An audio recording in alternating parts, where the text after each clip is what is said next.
धर्म स्नेही बंधुओं,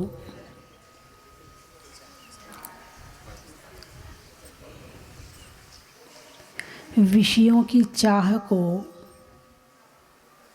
दवदाह जलाने वाला कहा है। ये सही है या गलत है? विषयों की चाह, विषय मतलब पांचों इंद्रियों के भोग, पांचों इंद्रियों के भोगों को विषय कहा है। और ये कहा है कि ये इंद्रियों के विषय आत्मा को जलाते हैं।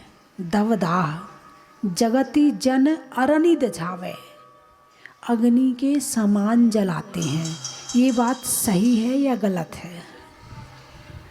आपको डायमंड सेट चाहिए तो उसमें आपको खुशी मिलेगी या ये अग्नि के समान जलाएगा? खुशी मिलेगी, है ना? हाँ, पूछ तो लूँ मैं, क्योंकि जब तक जिस चीज़ को जाना नहीं है ना तो उसमें खुशी ही मिलती है। ये भी कहा है, अभी विशापहार स्तोत्र पढ़ रहे थे, उसमें लिखा था कि पाप में धर्म को ढूंढे पापी, दुख में सुख को मानता है। क्या? पाप में धर्म को ढूंढे पापी, पाप में धर्म को ढूंढता है और दुख में सुख को मानता है, और पहचाने ना तुम्हें प्रभु जी, इससे ऐसा करता है। तो विषयों की चाह दवदाह अग्नि के समान दाह देती है और जलाती है। मान लो आपको डायमंड सेट चाहिए, अब कितने दिन पहले से भाव बने और मिलेगा कब? भाव कब बने? 1 साल पहले, 2 साल पहले। अब रोज़ देखो जी मेरी सहेली के पास है, आप मुझे क्यों नहीं दिलाते हो? ये जलना नहीं है तो और क्या है? ये जलना नहीं है तो और क्या है? देखो जी उनके यहाँ शादी है, यदि नहीं पहन के जाऊंगी तो अच्छा थोड़ी लगेगा, सब पहन के आएंगे तो मुझे भी तो पहनना पड़ेगा। ये जल रहे अंदर से, ये आप महसूस नहीं कर रहे, जबकि ये जलन ही है। अब साल 1.5 साल दिमाग में टेंशन, टेंशन का मतलब जलना, जलना या गलना, 2 ही स्थिति हैं, या जलते हैं या गलते हैं।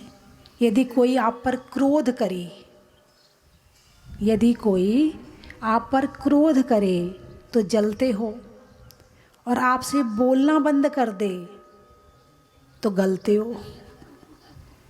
जलने का कष्ट है कि नहीं है? है। गलने का कष्ट है कि नहीं है? जब घर में पति पत्नी में लड़ाई हो जाती है और पत्नी बोलना बंद कर देती है, मुंह से तो बोलना बंद कर देती है, दरवाज़ा बंद करेगी तो भड़ाक, अब कहाँ से बोल रही है? रसोई में जाएगी तो ये बर्तन उठाएगी, ये पटकेगी, ये गिराएगी, ये आवाज़ करेगी। बोलो गलते हो कि नहीं गलते हो? हाँ या ना? है तो 2 स्थिति है, दोनों में जलन है। आपने अग्नि की जलन तो देखी है, आपने बर्फ़ की जलन नहीं देखी है। जैसे अग्नि हाथ को छू जाए तो भाई अब उसकी मात्रा कितनी है अग्नि की? एक है कि गर्म पानी गिलास में रखा है, कितने डिग्री का है, कितने डिग्री का है, उसके हिसाब से जलोगे। जब तुम्हारे शरीर के सहन के हिसाब से ज़्यादा हो जाएगा तो ज़्यादा रिएक्शन होगा, और यदि सहन नहीं होगा तो आपको पता नहीं चलेगा। ऐसे ही बर्फ़ है, ऐसे ही ठंडक है। जब ठंडक सहनीय होती है तो पता नहीं चलती है, जब असहनीय होती है तो आपको नहीं पता है। जब ज़्यादा गरीब लोग हों अथवा अज्ञानी लोग हों और ठंड का मौसम होता है और बाहर पड़े रह जाते हैं तो हाथ पैर यूं अकड़ जाते हैं और मृत्यु भी हो जाती है। किससे? ठंड से। अभी बर्फ़ को आधा घंटा हथेली पे रख लो और फिर उठाना, आधा घंटा में कुछ तो हुआ। और यदि कोई बर्फ़ के पहाड़ पे जाके बैठ जाए, जम नहीं जाएगा, गल जाएगा। जो शरीर के जो अणु हैं ना, कुछ समय के बाद वो ख़त्म हो जाएंगे। जैसे अग्नि से ख़त्म होते हैं ऐसे बर्फ़ से भी ख़त्म हो जाएंगे। तो राग आग दहे सदा, ये भी बाद में आएगी। अभी विषयों की चाह पर चर्चा करते हैं कि विषयों की चाह जलाती है या नहीं जलाती है। पहले तो वो महसूस करो कि हम होते किस स्थिति में हैं। अभी स्थितियां तो होती हैं मगर स्थितियों को हम अलग तरह से महसूस करते हैं। एक डायमंड सेट का उदाहरण हमने लिया। अब डायमंड सेट महंगी चीज़ है, जल्दी से नहीं मिल सकती है, और जो छोटे वर्ग के लोग हैं उन्हें तो मिल ही नहीं सकती, वो तो इच्छा ही नहीं करेंगे। जो जिस क्वालिटी का है वो उसी क्वालिटी की इच्छा करेगा, है ना। तो अब वो गलना शुरू हुए, जलना शुरू हुए। 1 साल तक देखो जी दिलवा दो ना, देखो जी खाना बना रहे हैं तो डायमंड सेट चाहिए, हैं झाड़ू लगा रहे हैं तो डायमंड सेट। ये क्या है? ये जलना है, विषयों की चाह। क्या है ये? विषयों की चाह है। ऐसी इसी को आप साड़ी में लगा लो, इसी को आप अन्य कपड़ों में लगा लो, इसी को आप कोठी में लगा लो, इसी को आप गाड़ी में लगा लो। अब पड़ोसी की गाड़ी आ गई और तुम्हारी नहीं आई तो फिर क्या होता है? देखो जी लोन ले लो ना, अब शक्ति तो है नहीं खरीदने की, लोन ले लो ना, धीरे धीरे चुका देंगे। अब देखो उसके घर के आगे गाड़ी खड़ी है और हमारे यहाँ तो गाड़ी जले जा रहे, अंदर ही अंदर जले जा रहे, ईर्ष्या करे जा रहे। ईर्ष्या का क्या मतलब है? जलना। द्वेष का क्या मतलब है? जलना। जैसे ईर्ष्या जलाती है, जैसे द्वेष जलाता है, वैसे राग भी जलाता है। लेकिन राग ठंड वाला जलाता है और द्वेष गर्म वाला जलाता है।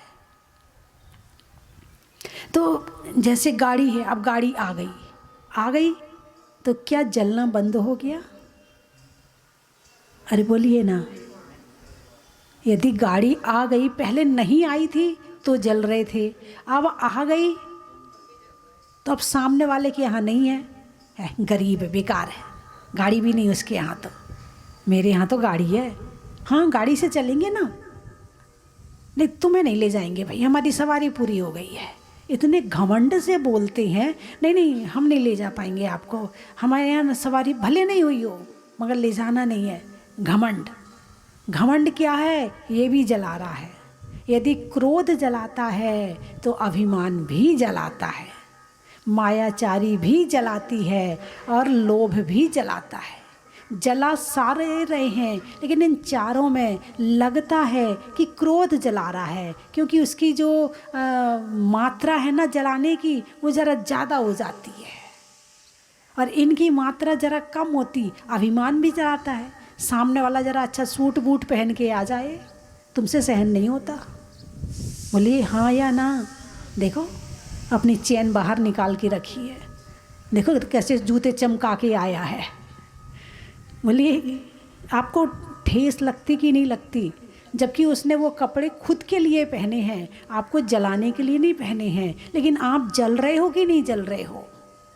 यदि अभिमान पूरा हो जाए तो दिखावा में जलते हो, पूरा ना हो तो देख करके जलते हो। जलना दोनों में है। और इतनी सूक्ष्म बात यदि कहीं सुनने मिलेगी तो भगवान महावीर ही बता पाएंगे। मतलब आपने स्थितियां तो भोगी हैं मगर उनको इस तरह से महसूस नहीं किया है कि वो गलत है या सही है ना। अब शादियों में जाते हैं, देखो क्या दिखावा होता है, क्या दिखावा। लोग शादी में जाते तो कोई काम नहीं करते हैं, वहाँ जाके कुछ काम करना पड़ता क्या?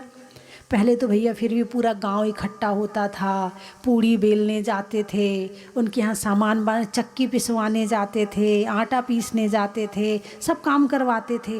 अब क्या करना पड़ता शादी में? कुछ भी नहीं करते हैं। और लौट के आते हो तो थकते हो, नहीं थकते हो? जब आपने कुछ नहीं किया है तो क्यों थक गए? वहाँ आपने ये बहुत चलाया है, और ये किस लिए चलाया है? दिखावा के लिए चलाया है। या तो अपना दिखाया है या सामने वाले का देखा है, और उस देखने दिखाने में इतना दिमाग लगा, इतना दिमाग लगा कि पूरा शरीर थक गया, जबकि आपने शारीरिक कोई काम नहीं किया है। मानसिक क्रिया ने आपको थका दिया, आपने इस बात को महसूस नहीं किया। अब आप इतने अटैची भर भर के कपड़े ले जाते हो कि इसमें दिमाग नहीं लगता। सुबह क्या पहनना, दोपहर में क्या पहनना, फिर क्या पहनना, कि इसमें दिमाग नहीं लगता। फिर ब्यूटी पार्लर जाके कौन सा काम करवाना, क्या इसमें दिमाग नहीं लगता? अरे बोलिए ना, बच्चों को क्या पहनाना और उनको क्या पहनाना और उसको क्या पहनाना, क्या इसमें दिमाग नहीं लगता? और पहनने के बाद देखने और दिखाने में दिमाग लगता है। शादी में कुछ नहीं करते हो, उसके बाद भी थक जाते हो, है ना? और ऐसे थकते हो कि घर में आके 2 दिन रेस्ट करते हो, और हो सकता है कि वहाँ से आके बीमार तो ज़रूर ही होते हो, क्योंकि वहाँ खाने में कंट्रोल नहीं होता है। वहाँ 25 तरह की स्टॉल होती हैं, ठंड का मौसम है, आइसक्रीम लगी हुई है, जिह्वा मानती नहीं है, खा लो। तो ये क्या जलना नहीं है? अरे बोलिए ना, ये क्या जलना नहीं है? तुम्हारी जिह्वा कंट्रोल में नहीं है, जो नुकसान कर रहा है वो भी खा लिया, और फिर शरीर दुख दे रहा है, तो क्या ये जलना नहीं है? क्या ये कष्ट नहीं है? जलने का मतलब कष्ट। विषयों की चाह, विषय चाह, दवदाह जगत जन अरनिद छावे। जहाँ संयम नहीं है वहाँ दाह है, और संयम के माध्यम से इस दाह को कंट्रोल किया जाता है, इस दाह को संतोष रूप में परिवर्तित किया जाता है, मन को शांत किया जाता है, चंचलता कम की जाती है, और स्थिरता मन में लाई जाती है। यदि आपका रात्रि भोजन त्याग है और आप किसी शादी में जाते हैं, आपका मन भटकेगा? अरे बोलिए ना, क्यों? संयम। क्या संयम आ गया? मैं रात्रि भोजन नहीं करूँगा, चाहे 25 नहीं 100 स्टॉल लगा दो, आपका मन शांत रहेगा। ये शांत मन किसने किया? संयम ने किया। और यदि रात्रि भोजन करते होगे तो उस स्टॉल में झांकोगे, उसमें क्या है, पहले तो एक चक्कर इसलिए लगाओगे कि क्या क्या है, फिर दूसरा चक्कर लगेगा प्लेट लेके, फिर जिसमें भीड़ ज़्यादा होगी उसमें चीज़ ज़्यादा भर लोगे, दोबारा मिलेगी नहीं। अरे यही है ना, है? और यदि रात्रि भोजन त्याग होगा तो कितने सारे पापों से बच जाओगे, कितनी सारी बीमारियों से बच जाओगे, कितने असंयम से बच जाओगे, और कितने दिमाग से मन को शांत रख रहे हैं, और नहीं तो वो चंचलता में कितना पाप का बंद हो जाएगा। विषयों की चाह जलाती है, महसूस करो उसको। डायमंड सेट आ गया, अब पहना कितनी देर? कोई अपने घर में दिन भर डायमंड सेट पहन के घूमता है क्या? नहीं तो। कभी शादी में गए तो पहन लिया, कभी किसी के जन्मदिन में गए तो पहन लिया, उसके बाद फिर क्या करते हो? घर में रख देते। कहाँ रखते हो घर में? यदि तिजोरी ना हो घर में तो अब लॉकर में बैंक जाना पड़ेगा। भाई बैंक जाना, ऐसा करना दिन में जाना, रात में ऐसे सूने रास्ते से मत जाना, वो वाले रास्ते से जाना जो चलता हुआ रास्ता है। बोलिए, हैं? अब आ गया तो उसकी रक्षा की टेंशन। अब पड़ा है लॉकर में। कहाँ पड़ा है? लॉकर में, लेकिन दिमाग में है मेरा है। अब साल में 1 आध बार निकलता है, और कुछ तो ऐसे होंगे कि जिनकी ज्वेलरी रखने के बाद अभी तक निकली भी नहीं होगी, लेकिन चाह चाह चाह जब तक पूरी ना हो तब तक जलते हैं। आ जाए तो रक्षा करने में जलते हैं, चली जाए तो जाने के दुख में जलते हैं। इसके तीनों स्थितियां जलाने वाली हैं, चाहे भोजन की हो, चाहे सूंघने की हो, चाहे सुनने की हो, तो किसी भी तरह के विषयों की इच्छाएं हों। इसीलिए पंडित दौलत राम जी ने इसमें लिखा हुआ है कि विषय चाह दवदाह जगत जन अरनि दझावे। जितने इन विषयों की चाह करते हो ना, यदि इतनी अपनी आत्मा की चाह कर लो और आत्मा की चाह करके अपने मन को धर्म में लगा लो, तो करोड़ों पाप से बच जाओगे और अपनी आत्मा में आने के बाद सम्यक दर्शन प्राप्त हो जाएगा। और जो सुख और शांति मिली है वो दुनिया में पैसों से मिलने वाली नहीं है। पैसों की चाह है कि नहीं है? अरे बोलिए ना, कितनी है? पैसे किस लिए चाहिए? चलो आपसे पूछती हूँ, पैसे की क्या ज़रूरत है?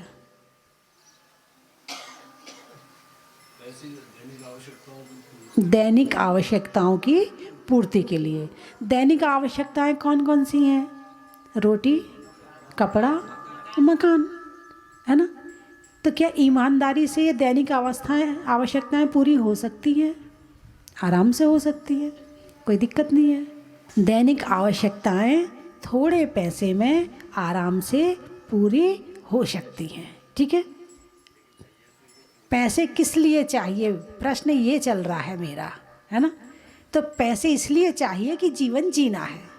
जीवन जीना के लिए क्या क्या करना है? तो उसके लिए हमें भोजन चाहिए, शरीर की रक्षा करने के लिए वस्त्र चाहिए, है ना? और प्रकृति से रक्षा करने के लिए हमें मकान चाहिए। तो मकान हमारे एक झोपड़ी हो तो उससे भी काम चल सकता है, एक छोटा मकान हो तो उससे भी काम चल सकता है, एक उससे बड़ा मकान हो तो उससे भी काम चल सकता है, और एक सुंदर सी कोठी हो। तो अब कोठी क्यों चाहिए?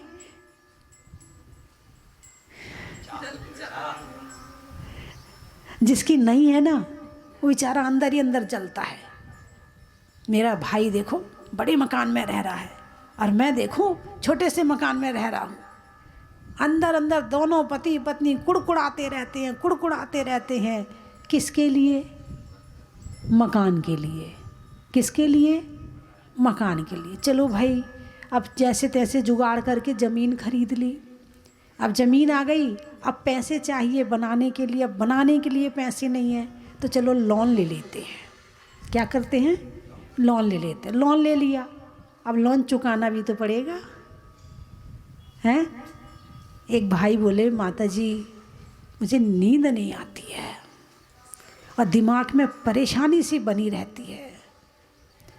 उसके 2 मिनट पहले ही उन्होंने बताया था कि मैंने कुछ लोन लिया है। फिर बोले मुझे बेचैनी बनी रहती है। मैंने कहा बेचैनी का आप दोनों चीज़ को जोड़ दो ना। मेरे से पूछने की बजाय आप लोन लिया और बेचैनी, इन दोनों का साथ है। कम खा लेना, कम जगह में सो लेना, सूखी रोटी खा लेना, मगर लोन मत लेना। यदि लोन लेके अपनी इच्छाओं की पूर्ति करी तो वो इच्छा तो पूरी हो जाएगी, मगर उसके बदले में जो और जलन होगी वो सहन करना मुश्किल हो जाएगी। बंधुओं, अरनि दझावे, अरनि अग्नि के समान दझावे, जलाती है। कौन? विषयों की इच्छाएं। तो संसार में सुखी कौन है? एक गांव में, एक राज्य में एक राजा था। उसका बेटा बहुत बीमार, बहुत इलाज करवाया, ठीक नहीं हुआ। तो किसी ने जाके सलाह दी बोले इसको किसी सुखी व्यक्ति के कपड़े पहनाओ। क्या? किसी सुखी व्यक्ति के उतरे हुए कपड़े इसको पहनाओ तो ये ठीक हो जाएगा। राजा ने चारों तरफ सैनिक भेजे। भाई तुम सुखी हो? नहीं, मैं बहुत दुखी हूँ। किससे दुखी? मेरी पत्नी बहुत खराब है, दिन भर चिल्लाती है, दिन भर मुझे गालियाँ देती है। दूसरे घर में गए, भाई तुम सुखी हो? नहीं, मैं सुखी नहीं। क्यों? मेरा बेटा बहुत खराब है, मेरी आज्ञा में नहीं चलता है और अपने मन की करता है, गालियाँ देता है और बिना बताए ना जाने क्या क्या गलत काम करता। मैं बहुत दुखी हूँ। और जगह गए, बोले तुम सुखी हो? नहीं जी, मैं बहुत दुखी हूँ, मैं बहुत गरीब हूँ, मेरे यहाँ तो मुश्किल से खाने का जुगाड़ हो पाता है, मैं तो बहुत दुखी हूँ। एक सेठ के यहाँ गए, बोले भाई तुम तो बहुत सुखी हो। बोले ना, अभी पिछले महीने मेरे यहाँ चोरी हो गई, बहुत टेंशन है मुझे तो, चोर बहुत सारा सामान चुरा के ले गए, मैं तो बहुत दुखी हूँ। मैं कहाँ सुखी हो सकता? जिसका सामान चला जाए वो कहाँ सुखी हो? देखो घर में मेरी सिठानी देखो अभी तक रो रही है, उसके तो सारे गहने चले गए, वो अभी तक रो रही है, मैं तो बहुत दुखी हूँ। और गए, बोले तुम सुखी हो?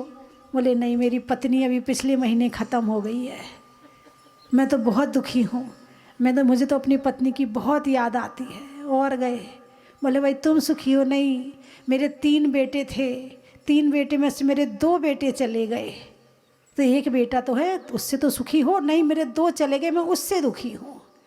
अच्छा भाई। और जगह गए, बोले भाई तुम सुखी हो? बोले नहीं, मेरी झोपड़ी बड़ी टूटी फूटी सी है, पानी आता है, मेरे पास रहने को मकान नहीं है, बनाने के लिए पैसे नहीं है, मैं बहुत दुखी हूँ। बहुत घरों में गया, बहुत घरों में। बोले तुम सुखी हो? बोले नहीं, मुझे दिन भर बीमारी की टेंशन रहती है, दिन भर बीमार रहता हूँ।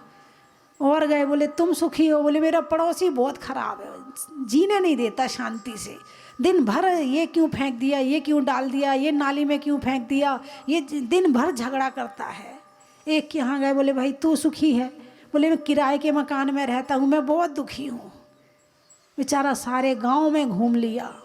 एक बोला एक जंगल में साधु रहता है, उसको कभी दुखी नहीं देखा, तू उसके पास जा, उसके पास ज़रूर कुछ ना कुछ रास्ता मिलेगा। आता है, मुस्कुराता हुआ आता है, प्रसन्न मुद्रा में आहार लेता है, प्रसन्न मुद्रा में चला जाता है। कभी जंगल में जाके देखो तो ध्यान से मुस्कुराते हुए ध्यान में बैठा होता है, उसके चेहरे पे कभी दुख नहीं देखा मैंने। उसके पास जा, शायद उसके वहाँ कुछ जुगाड़ मिलेगा तुझे। अच्छा, वहाँ गया, बोले महाराज आप सुखी हो? बोले परम सुखी हूँ। सुखी नहीं, परम सुखी हूँ। बोले महाराज आपके पास कुछ तो है नहीं है। बोले इसीलिए तो सुखी हूँ, इसीलिए तो सुखी हूँ। तो महाराज एक काम करो, आपके कपड़े दे दो, राजा का बेटा बीमार है और किसी ने कहा है कि सुखी व्यक्ति के कपड़े पहना दोगे तो वो ठीक हो जाएगा, तो आप अपने कपड़े दे दो। बोले भैया ये कपड़े होते ना तो दुखी होता, इसको छोड़ के ही सुखी हुआ हूँ। अब सैनिक गया, राजा से सारे गांव की और उस संत की बात बताई। तो राजा बेटे को लेके संत के पास पहुंचा। बोले महाराज भले आप कपड़े नहीं पहनते हो लेकिन आपका आशीर्वाद बहुत फलेगा, इस बात पर मुझे दृढ़ श्रद्धान है, आप बेटे को आशीर्वाद दीजिए। मैं सारी दुनिया में घूम आया लेकिन मैं कहीं भी इसको ठीक नहीं कर पाया, अब केवल आप ही इसे आशीर्वाद दें। महाराज ने उसे आशीर्वाद दिया, राजा का बेटा ठीक हो गया। बात समझ में आई कि नहीं आई? सुखी होने के लिए इंसान क्या क्या करता है, जितनी मेहनत वो सुखी होने के लिए करता है उतना वो दुखी होता जाता है। एक बहन जी आई, मैं ये बात हमेशा बताती, हर 2-4 महीने में बता देती हूँ। एक प्रैक्टिकल है, तो वो आके कमरे में रोने लगी। तो मैंने कहा क्यों रो रही हो? बोले मेरी बेटी बहुत दुखी है। क्यों भाई क्यों दुखी है? उसका पति बहुत गुस्सा करता है। कितने साल हो गए उसकी शादी के? 25 साल हो गए। 25 साल से मैं दुखी हूँ। कब से? 25 साल से। उसके पहले कुछ और दुख होगा, लेकिन दुख तो रहता है।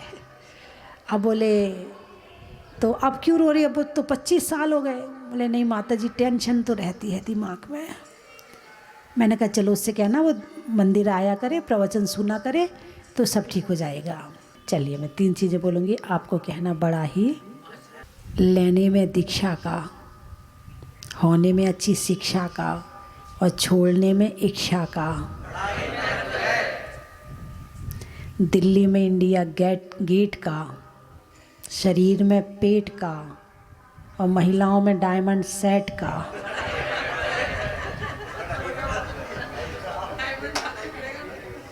अपनी अपनी नहीं तानने का, तत्वों को जानने का, और इतना सुनने के बाद भी नहीं मानने का।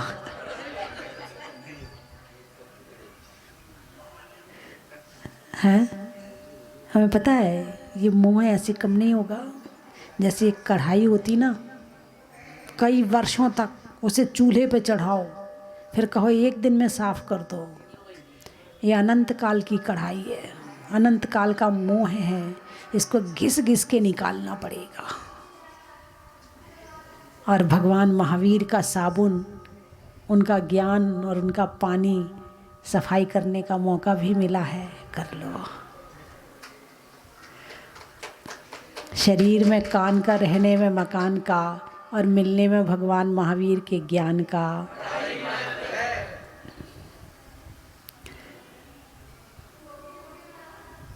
बहू में सास का, लेने में सांस का, और हमारे विमल जी के द्वारा बनाए हुए इस संत निवास का। गाने में सुर का, नृत्य में नूपुर का, और बिहार करवाने के लिए आने वालों में जयपुर का। बच्चों में टाटा का, फूल में कांटा का, और आने वालों में कोटा का। रिश्तों में ससुर का, देवों में असुर का, और आने वालों में रानपुर का। बोलिए 24 भगवान की।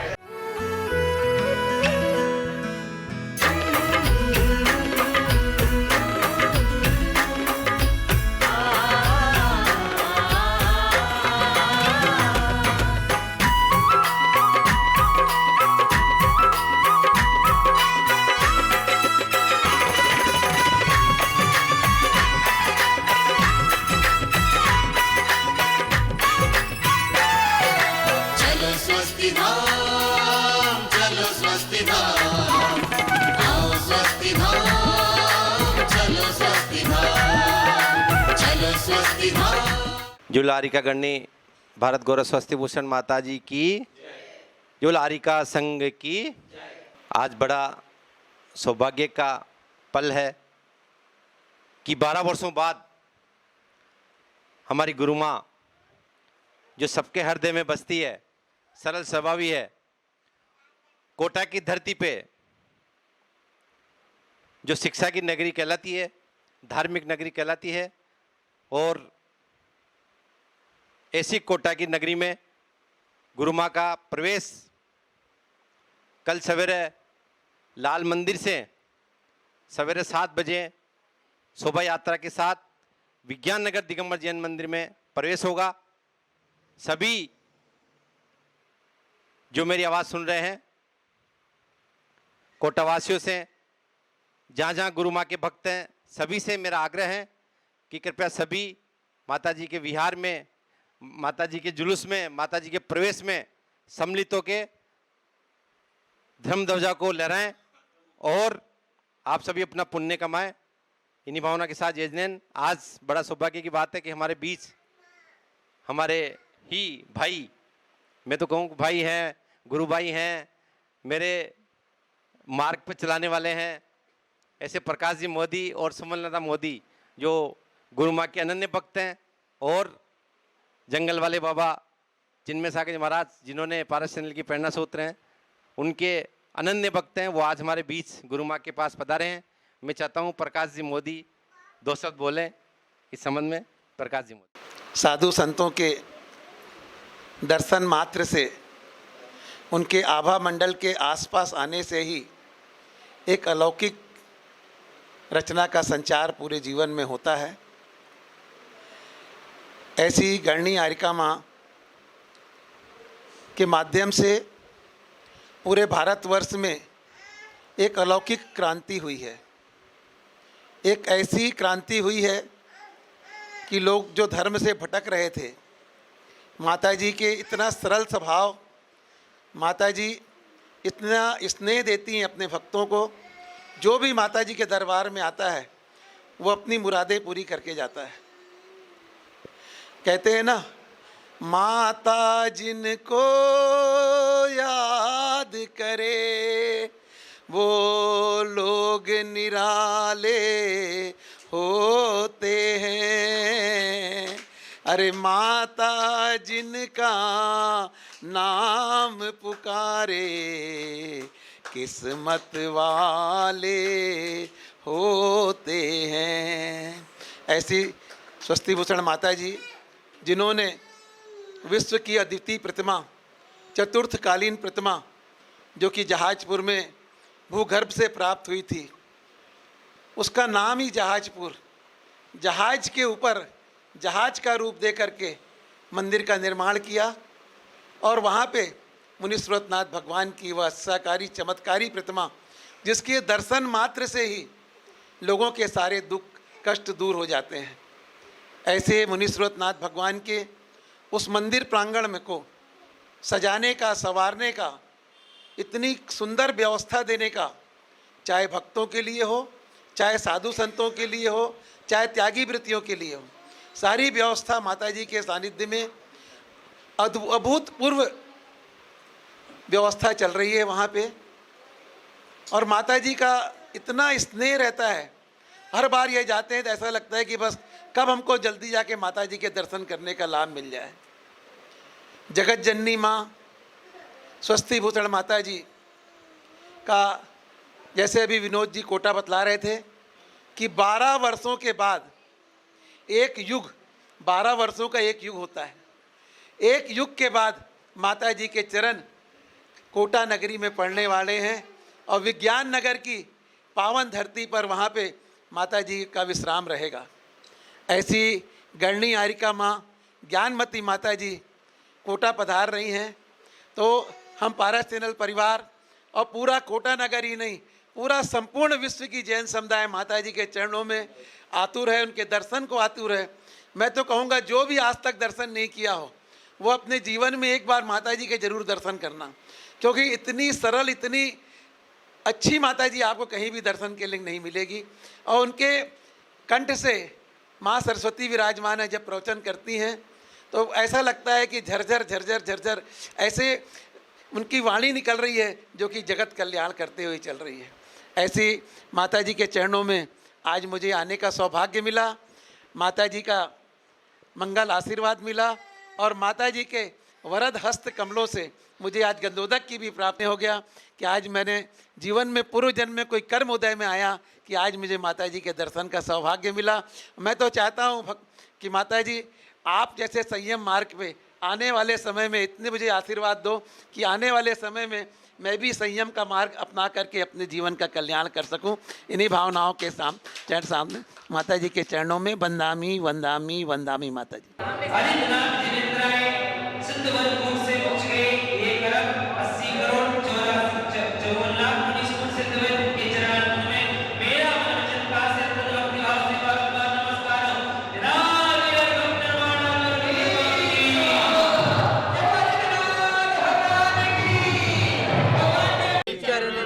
चढ़ाने को मन वचन से भक्ति करके स्वर्ग मोक्ष सुख पाने को पावन हो गई आत्मा, पावन हुए हैं भाव। अजितनाथ जिनंदा मोक्ष मंगल मंडिताय सिद्ध वरकूट से 1 अरब 80 करोड़ 54 लाख मुनीस कूट से भाई तिनके मेरा वन वचन गाय से भक्ति भाव से बारंबार नमस्कार जला दिए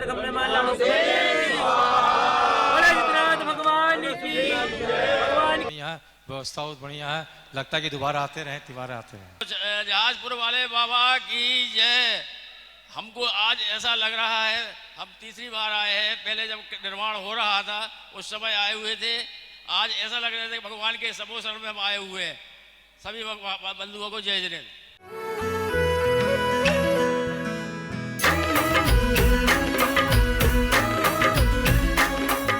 कंचन की थाल को सजाओ रे आज, रत्नों की थाल को भर लाओ रे आज। आओ आओ करे रे गुणगान आरती भगवन की। आओ आओ करे गुणगान आरती भगवन की। आओ आओ करे रे गुणगान आरती भगवन की।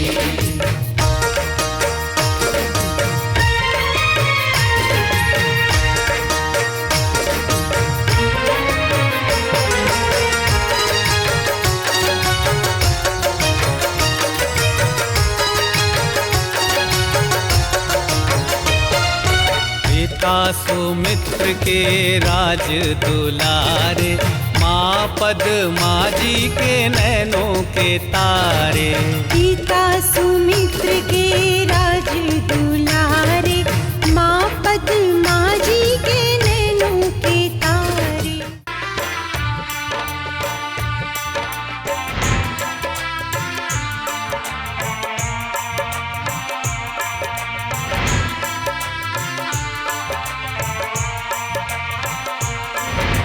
चलो रे चलो रे चलो, चलो रे चलो रे चलो, चलो जहाज